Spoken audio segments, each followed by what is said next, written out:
Welcome to The Explainer. We're going to talk about something you might not think about every day, the economics of an idea.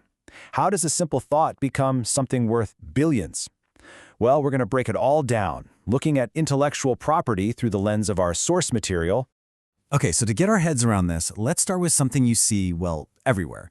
A can of Coke. Its real value, it's not the can, it's not even the fizzy drink inside. Or, think about the software that's probably running on the phone in your pocket right now, that little engine that powers billions of devices all over the world. And how about this one? The simple file format that literally revolutionized how we all listen to music. So what do all these things have in common? I mean, what's the link between a top-secret soda recipe, a massive mobile OS, and a humble music file? Seems kind of random, right? Well, the answer is that they're all super powerful, incredibly valuable examples of something called intellectual property. You've probably heard it called IP. And our source material explains it really well. Think of it like this. Physical property is stuff you can touch, right? Like your car or your house. Intellectual property is all the valuable stuff you can't touch. It's the idea, the blueprint, the brand name, basically creations that come from your mind. Okay, so let's say you have one of these amazing ideas. The big question is, how do you stop someone else from just taking it? Well, it turns out you've got two main ways to protect yourself. On one hand, you can go the formal route. This is where you bring in the lawyers and get things like patents and trademarks. But on the other hand, there's the informal path. This is all about business strategy. Think about Coca-Cola. They just kept the recipe a secret for more than 100 years. Or you could be a tech company that just moves so fast, nobody can even keep up. All right, let's dig a little deeper into the formal side of things and talk about the big one, the one everyone knows and argues about, the patent. The source material calls a patent a social contract. And honestly, that's a perfect way to put it. It's basically a deal between an inventor and the rest of us. The inventor says, okay, I'll show you exactly how my invention works, down to the last detail, so you can all learn from it. And in return, society says, great, for a limited time, you're the only one who gets to make and sell it. That's the reward. But here's the catch.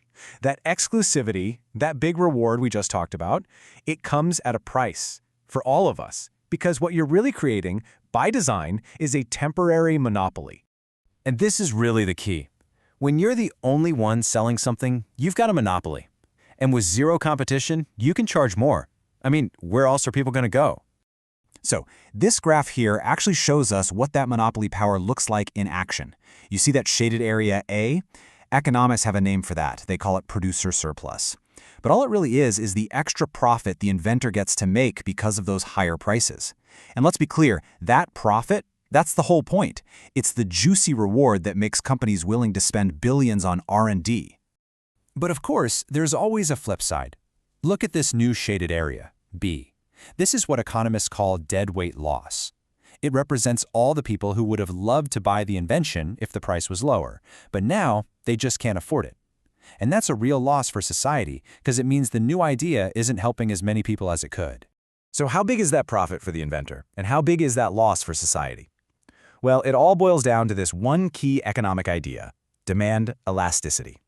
It sounds complicated, but it's really just a fancy way of asking, how much do customers care if you change the price? And this slide lays out the two extremes perfectly. Over on the left, you've got elastic demand. That means people are super sensitive to price. If you jack up the price even a little, your sales just fall off a cliff. The inventor's extra profit? It's pretty small. But then, on the right, you have inelastic demand. Think of something like a life-saving medicine. People will pay almost anything for it. And in that case, the patent holder can make an absolute fortune. But that deadweight loss for society gets way, way bigger.